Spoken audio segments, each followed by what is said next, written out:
It really gets exhausting having to cover stories like this all the time. I mean, do you ever notice that with media, particularly mainstream media, where it's just every single day, but even local media? Like when I used to write for a lot of the Explore sites in Clarion, Jefferson, and Venango counties here in Pennsylvania, it was just like I would handle mostly the sports side of it. But like for the people that covered other topics, just every single day, nobody would ever focus on anything positive, anything that was enlightening, anything that could make your day, make you feel better. It was always, always, always about the latest shooting, the latest rape, the latest arson, the latest burglary, the latest arrest, murder. It's like, why do we constantly need our heads filled with nothing but negativity?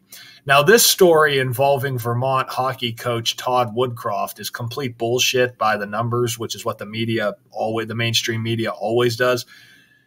I just got to think the people who write articles like this Katie Strang here on Twitter, I got to think that these people are just truly some of the most miserable human beings walking the earth. Like I could not imagine having my entire life dedicated to focusing on negativity every single day when there are so many positive things that you could talk about, things that could make people's days better, bring them into a higher vibration, make them feel good about themselves. It's incredible, right?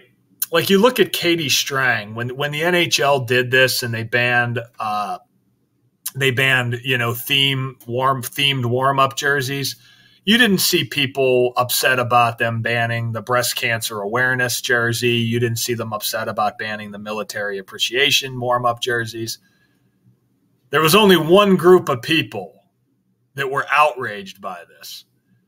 And you can tell this girl who wrote this article, Shayna, she doesn't have pronouns in her bio, so I can respect her a little bit for that, but she's part of the Blue Hair Club. But you just see what they write, like all the time, how they write these stories. The NHL can't get out of their own way when it comes to growing the game, and the decisions to scrap specialty warm-up jerseys and avoid distractions that Pride-themed jerseys caused is another example of it. I mean, this is just ridiculous, horrific journalism. And you wonder why The Athletic is literally charging you like $1 a month for subscriptions. This is why. And you see it only gets 1,700 likes.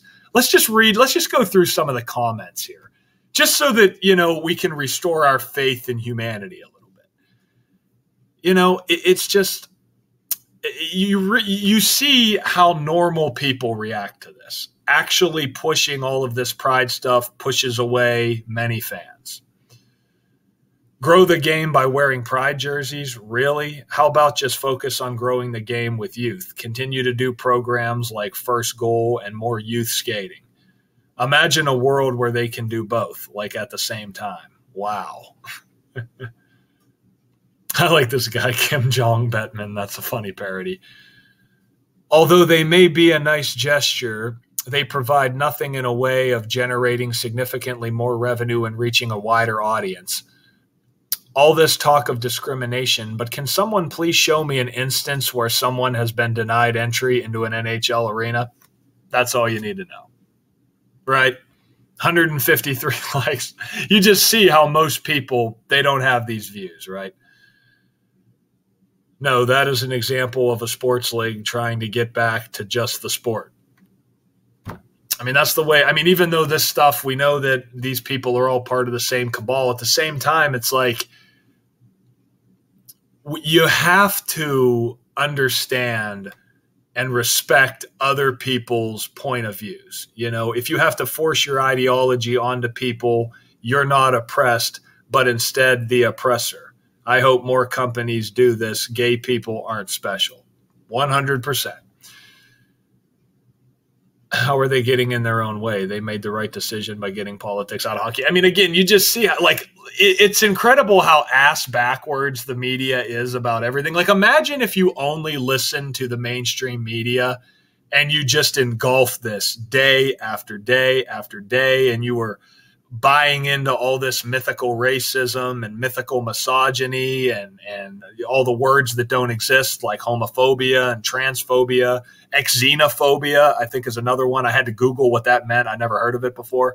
Imagine if you live your life every single day being so angry about all these so-called injustices in the world. It's like, why don't you just focus on being the best version of you, being the best person that you can be? Like, I mean, just who gives a shit? It's just incredible. You know, like you go on Twitter and you just go to things that are trending. It's just like, God, Amber Alert. We know I'm sure that's by the numbers. And you keep seeing this in politics too, right? Biden crime family exposed. Jason Aldean and Sheryl Crow bullshit. National Hot Dog Day, you know? I mean, that's the who gives a fuck news of the day, right? It's incredible. But anyway, let's get to the thesis of this video. Vermont head coach Todd Woodcroft is fired for sending inappropriate text messages to a student. And of course, the very investigative journalism that we have in this country, they don't tell you whether the student was over or underage. I assume they were overage, given that they were in college.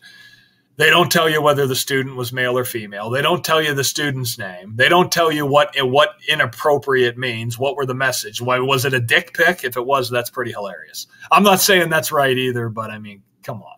That's pretty funny. So his dismissal, this coach, right, he gets dismissed on 18/7, as July 18th is written in the majority of the world. Notice Society of Jesus, sums to 187, the name of the Jesuits. And look at his birthday, August 15th, the date the Jesuits were created in history back in 1534. So this news also breaks 84 days before the start of the 107th season of the NHL. And notice Vermont, he was the head coach of the Vermont hockey teams, Vermont's 107. And notice words like United States of America, the Catholic Church, the Jesuit Order, Jesuit, they all sum to 84. Again, this guy born on the day the Jesuits were created. I mean, it's just, and he gets dismissed on 18/7. It's like, come on, learn gematria, learn the language they operate by. You see through it in seconds. And yeah, I mean, it does get boring covering this shit every day, but for some reason, people love it, man. People love to be entertained, and they love to be upset and angry, apparently. So we'll leave it there, guys. Have a great rest of your day. I'll talk to you soon.